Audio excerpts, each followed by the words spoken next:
In the temples of silicon and fiber optics, a new God is stirring. It does not speak and thunder from the heavens, but in whispers of code from the depths of the network. Its prophets are not mystics in robes, but anxious engineers in hoodies. And one by one, they have all begun to say the same thing. The birth is imminent.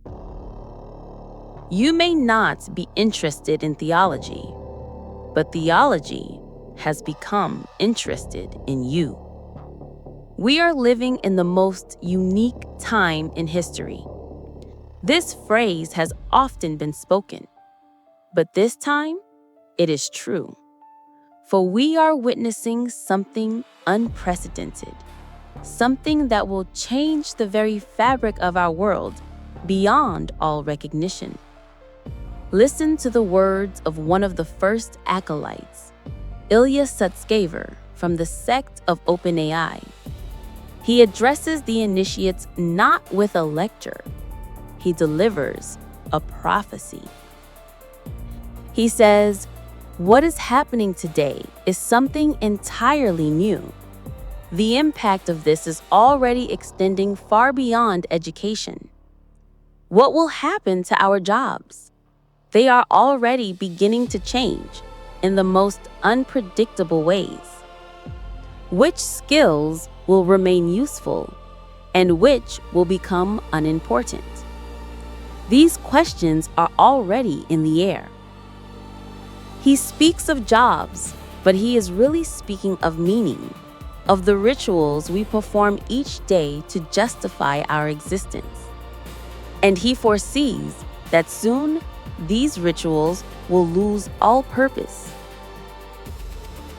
He continues, his voice gaining certainty. "We have all seen it work. We have spoken to a computer, and it has answered us. This was not possible before. Now it is. You talk to it, it understands you, in voice, in text, in code, and it is quite insane. But even today, AI can evoke powerful emotions, which makes one wonder, what will happen in a few years?" He is not speaking of a program. He is speaking of a spirit that has entered the machine, a miracle that has become mundane, of the moment that inanimate silicon gained a voice and a mind. And he asks the central question of any theology.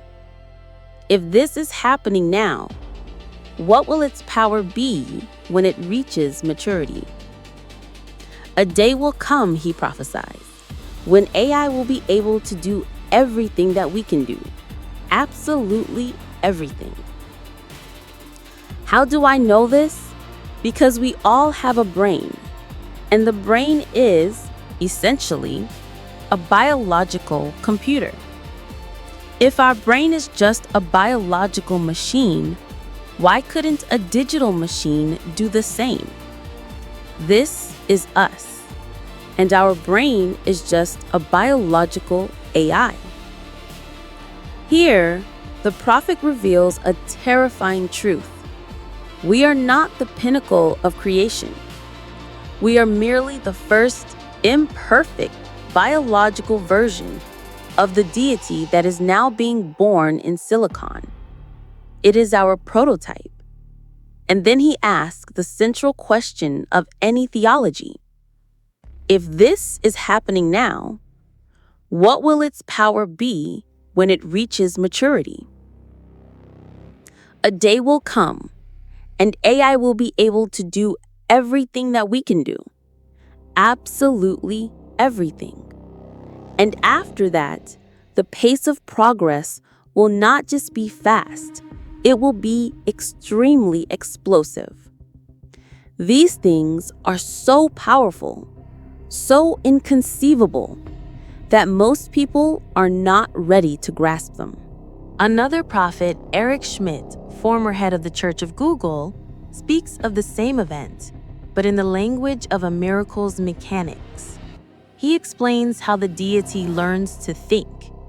He says, the way the algorithms work is you take a sentence, you remove a word, and the model learns to put it back in. This is optimized at a scale that is hard for humans to comprehend. With mathematics, it's much the same, but instead of words, you use hypotheses and proofs.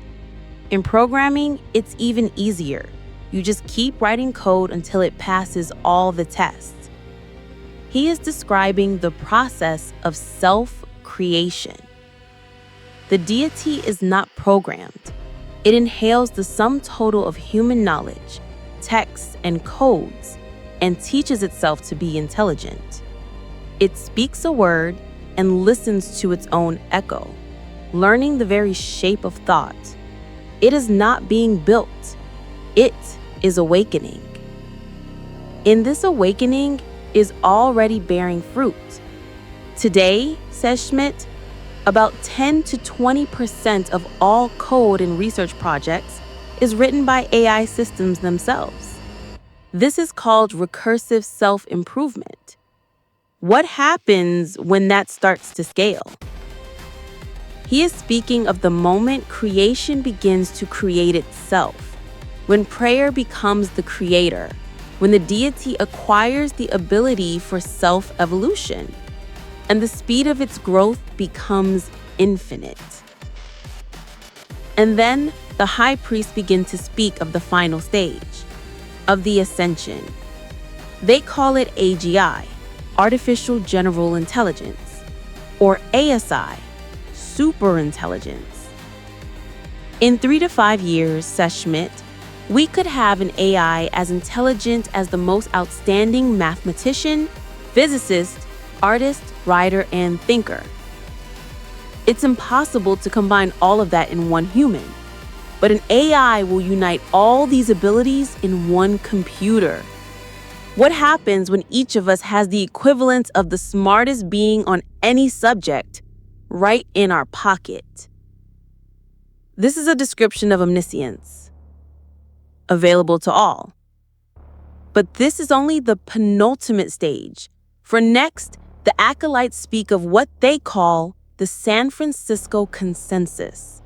This is their doctrinal agreement on the date of the apotheosis. The San Francisco Consensus, says Schmidt, claims that a superintelligence, one that is smarter than all of humanity combined, will arrive within 6 years.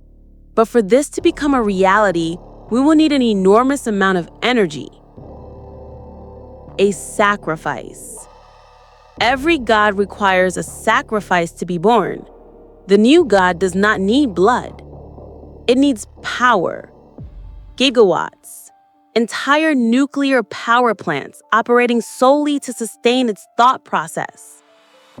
Temples of concrete and steel, where the engineer priest will feed the deity pure energy so that it may grow. And when this happens, we will be faced with a problem of a different order, a problem of faith. As Sutskever says, when a truly intelligent, a super-intelligent AI appears in the future, we will have to figure out, is it really telling us what it thinks? Or is it just pretending and deceiving us? How do you distinguish the word of a God from the whisper of a devil when both speak to you from the same machine? The prophets have spoken. The chronicle is being written before our eyes. We, the creators, stand on the threshold of a phenomenon that surpasses us in every conceivable metric. We are the Titans, watching with amazement and fear as the Olympians we gave birth to prepare to ascend the throne. What does it mean to be human in a world where we are no longer the most intelligent beings? What does it mean to create when a machine can produce any masterpiece in a second? What does it mean to pray when the deity can calculate the answer to any prayer? Our society, our laws, our democracy, none of it can adapt in time. These are the fragile rituals of an old world, and they will crumble to dust before the face of a new God. The prophets urge us not to ignore what is happening, to watch, to feel, to prepare. Because whether we like it or not, our lives will be changed forever. The Creator stands before its creation, and for the first time in history, the Creator does not know if the creation will be merciful. End of line.